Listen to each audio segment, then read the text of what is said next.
Guys, isu ni ataupun masalah ini timbul lagi guys, di mana dikatakan Uni Eropah mahu Indonesia mematuhi saja apa yang digaris panduankan oleh WTO. Bolehkah macam tu?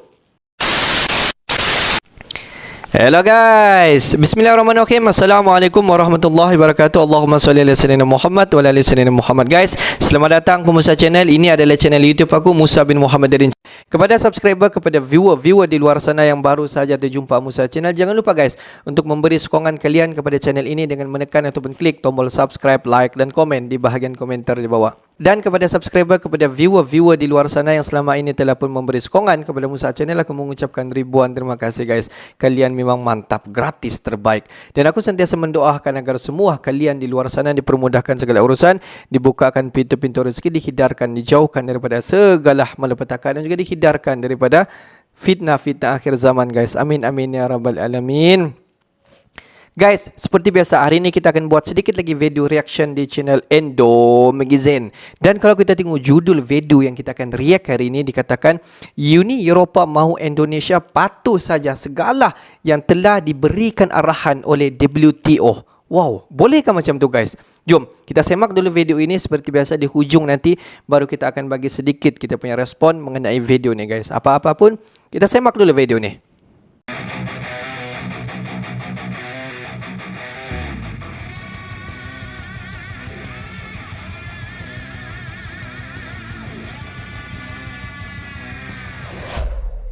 Hey, hola Indomax Indo Magazines. Oke, 3 berita yang cukup panas.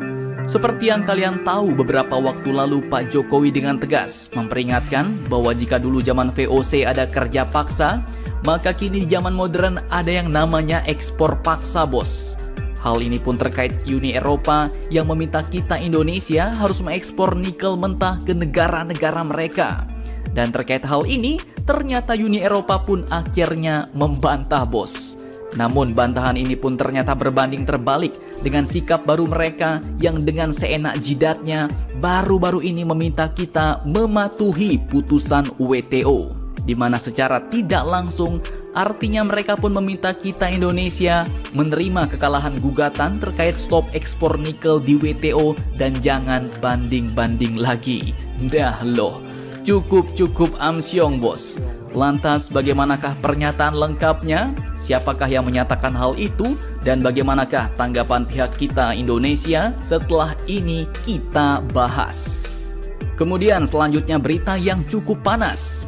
Persiapan negara Naruto Jepang untuk bangkit dari mati surinya setelah kekalahan Perang Dunia II dulu kini terlihat benar-benar nyata. Tak main-main bos.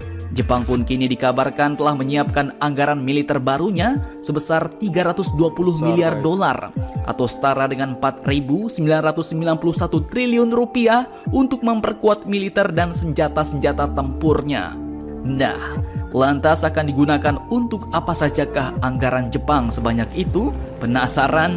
Cus! Tanpa banyak bacor, mari kita bahas berita lengkapnya satu per satu bosku. Oke, berita pertama datang dari Uni Eropah yang dengan seenak jidatnya tiba-tiba mengharapkan kita mematuhi keputusan WTO. Nah, dikutip dari banyak sumber berita berikut bos. Uni Eropah pun telah mengharapkan Indonesia untuk mematuhi keputusan Panel Organisasi Perdagangan Dunia atau WTO mengenai larangan ekspor biji nikel. Setelah Indonesia kalah dalam gugatan, Uni Eropah pun ingin kedua belah pihak tetap membangun hubungan yang saling menguntungkan. Nah, pada Senin 12 Desember 2022 kemarin, Duta Besar Uni Eropah untuk Indonesia yaitu Mr. Vincent Piquet di Jakarta Pusat pun mengatakan bahwa kami tidak mendefinisikan hubungan kami dengan Indonesia sebagai yang menang atau kalah. Jadi kami berharap Indonesia pun akan mematuhi aturan ini juga, ujarnya. Nah, bahasanya sih memang halus bos. Mereka ingin Indonesia dan Uni Eropah tetap memiliki hubungan yang saling menguntungkan. Dan mereka mengharapkan kita Indonesia mematuhi putusan WTO. Tapi ini bahasa halusnya bos. Kalau bahasa kasarnya artinya ya dengan ini, Uni Eropah mengharapkan kita mau menerima kekalahan dalam gugatan stop ekspor nikel di WTO. Dan mereka ingin kita menyerah, tak usah melawan balik atau mengajukan banding. patuhi saja keputusan WTO. Cukup amsyong bos. Apakah kita akan menyerah begitu saja? Admin rasa tidak. Jika dulu ada kerja paksa di zaman VOC, kini ada ekspor paksa. Dan pastinya Indonesia pun tak mau disamakan dengan zaman dulu bos. Kemudian, ketika ditanya soal tudingan ekspor paksa biji nikel, Dubes Vincent Piquet pun langsung memberikan bantahan dengan mengatakan tidak sama sekali. Ini dunia yang bebas untuk mengekspor di marketplace sesuai dengan hukum, ujarnya. Nah, lantas bagaimanakah tanggapan pihak kita Indonesia soal ini? Guys, kalau kita tengok dikatakan Indonesia, khususnya kepada Presiden Indonesia, Presiden Jokowi dikatakan kalah semasa persidangan WTO pada Oktober pada tahun 2022. Dan kalau kita tengok selepas daripada itu, beberapa orang wakil daripada WTO telah menyatakan kepada Presiden Jokowi yang menyatakan bahawa dalam persidangan WTO tiada yang menang, tiada yang kalah. Tetapi pihak Indonesia seharusnya menerima dan akur kepada keputusan apa yang telah diputuskan semasa persidangan WTO. Pendapat kalian bagaimana? Kalau kita tengok ayat tu memang halus manis guys. Tetapi di sebalik halus manis itu dia memaksa Indonesia untuk menerima keputusan tanpa ada bentahan daripada pihak Indonesia. Bagi pendapat aku, Presiden Jokowi tidak akan mengaku kalah dan Presiden Jokowi akan fight, akan melawan sehingga kemenangan berpihak kepada Indonesia untuk stop ataupun melakukan herilisasi. Di mana dikatakan herilisasi harga mati. Pendapat kalian bagaimana? Memaksa Indonesia untuk terus mengekspor. Kalau kita tengok WTO ini sama dengan pihak penjajah, paksa untuk mengekspor. Walaupun kalau kita tengok bahan mentah itu adalah hak daripada Indonesia.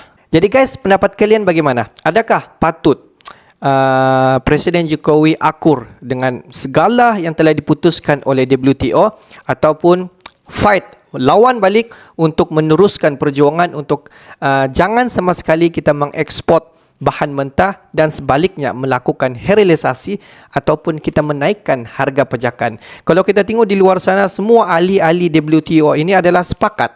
Mereka sepakat untuk menghantam Presiden Jokowi semasa sidang WTO itu, dan mereka tidak mahu Indonesia mendapat keuntungan berlipat kali ganda. Tetapi sebaliknya mereka boleh pula mendapat keuntungan berlipat kali ganda hasil daripada mereka dapat daripada Indonesia mengekspor biji timah ataupun bahan-bahan mentah yang lain. Tetapi mereka takut Indonesia mendapat keuntungan. Ini kalau kita tengok mereka melakukan satu konsep ekonomi kapitalis yang hanyalah mementingkan diri mereka sendiri daripada negara-negara yang sebenarnya mempunyai hak terhadap penjualan bahan-bahan mentah. Dan kalau kita tengok selepas daripada persidangan itu, sebenarnya beberapa orang menteri di Indonesia dan juga Presiden Jokowi sebenarnya tidak bersetuju dengan pandangan yang telah diputuskan semasa persidangan WTO, dan aku yakin dan percaya mereka akan terus melawan segala yang diputuskan dan mereka tidak akan menyerah kalah guys. Mereka akan terus melakukan herilisasi ataupun akan terus stop untuk mengekspor bahan-bahan nikel keluar daripada Indonesia. Sebab kalau kita tengok, jika Indonesia mengekspor terus bahan-bahan mentah, ini sama saja untuk menguntungkan negara-negara Uni Europe, khususnya Eropah lah. Dan yang mendapat kerugian di sebalik daripada kejayaan mereka adalah negara-negara yang hanya menuruti kehendak mereka.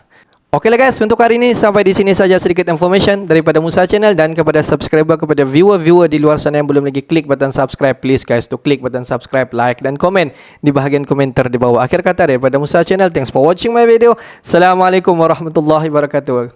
See you the next video guys.